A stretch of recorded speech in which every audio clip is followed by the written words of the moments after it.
প্রিয় শিক্ষার্থী, এই মুহূর্তে আপডেট। এমটিএস পরীক্ষা 30 সেপ্টেম্বর হতে চলেছে। এমটিএস পরীক্ষা 30 সেপ্টেম্বর হতে চলেছে।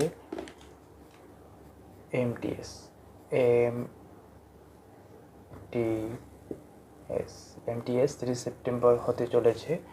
তোমরা তৈরি থেকো, এতটুকু আপডেট দিলাম আমি। আর চ্যানেলটা ভালো লাগলে তোমরা আমার চ্যানেলটাকে সাবস্ক্রাইব করে দিও।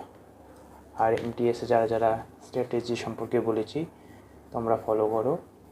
আর এই মাত্র নোটিশ প্রকাশিত হলো, তোমরা নোটিশটাকে দেখতে পারো।